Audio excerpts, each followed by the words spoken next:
बिहार कांग्रेस के साबिक रियासती सदर अनिल शर्मा बीजेपी में शामिल हो गए हैं। उनका कहना है कि बीजेपी सनातनी हुकूमत है और सनातन धर्म को आगे ले जाने में बीजेपी ने ताउन किया। अनिल शर्मा ने कांग्रेस को सनातन मुखालिफ करार दिया और हमारी नुमाइंदा गुलिशा ने अनिल शर्मा से बातचीत की। बिहार से कांग्रेस के पूर्व प्रदेश अध्यक्ष अनिल शर्मा जी इस वक्त हमारे साथ है। काफी लंबे समय आप कांग्रेस के साथ रहे, क्या वजह रही भाजपा को ज्वाइन? भाजपा में ज्वाइन करके मेरा कारण हुआ कि जिस कारण से हम कांग्रेस ज्वाइन किए थे उसका धर्मनिरपेक्ष नजरिया और साथ साथ सामाजिक समरसता की सोच, मगर कांग्रेस पार्टी घोर जातिवादी ताकतों का साथ लेकर सत्ता पर काबू होना चाहती है और दूसरी तरफ सांप्रदायिकता नजरिए से पार्टी की पॉलिटिक्स को संचालित करती है। हमने अभी कहा कि एक तरफ तो कांग्रेस पार्टी जब रोम में होता है मदर टेरेसा का सेंटहुड का कार्यक्रम, उसमें क्रिश्चियन रिप्रेजेंटेटिव भेजती हैं सोनिया जी, मगर यहाँ पर राम मंदिर का जब होता है प्राण प्रतिष्ठा का कार्यक्रम तो उसका आमंत्रण भी ठुकराती हैं।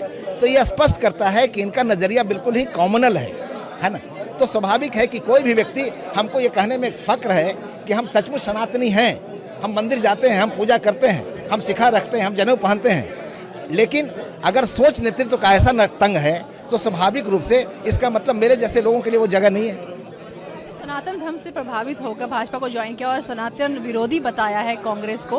हाँ, हमने भारतीय जनता पार्टी सनातन की रक्षक पार्टी के रूप में काम कर रही है, सामाजिक सेवा के साथ साथ, देश की सेवा के साथ साथ, और दूसरी तरफ साथ ही साथ कांग्रेस पार्टी मिटाने की राजनीति करती है, तो हमने उसको रिजेक्ट किया है।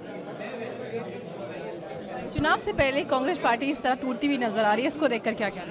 इसका मूल कारण है कि कांग्रेस पार्टी का जो नेतृत्व है, वर्तमान ही नहीं, वर्तमान नेतृत्व तो बिल्कुल मुखौटा हैं, वो अरे अच्छे आदमी हैं, नेक आदमी हैं, हम उनका सम्मान करते हैं, बुजुर्ग हैं, लेकिन सच्चाई है कि वो ट्यूटलर हेड हैं। खड़गे साहब वहाँ पर सिर्फ मुखौटा हैं, सारी राजनीति अभी भी नेहरू गांधी परिवार कर रहा है। तो स्वाभाविक रूप से जब नेतृत्व कमजोर होगा, दब्बू होगा, और खड़गे जी नहीं, राहुल गांधी जी और सोनिया गांधी का नेतृत्व भी कमजोर रहा है, सब अवसरवादी रहा है, समझौतावादी रहा है। यही कारण है कि वैसे तत्वों के साथ समझौता करते हैं जो वाकई कांग्रेस को नहीं करना चाहिए था। तो यही कारण है कि पार्टी डिसइंटीग्रेट कर रही है, टूट रही है, लोग छोड़ रहे हैं। हमसे बात करने के लिए तो ये थे हमारे साथ कांग्रेस के पूर्व प्रदेश अध्यक्ष अनिल शर्मा जी। मुंसिफ टीवी के लिए गुलिशा, दिल्ली।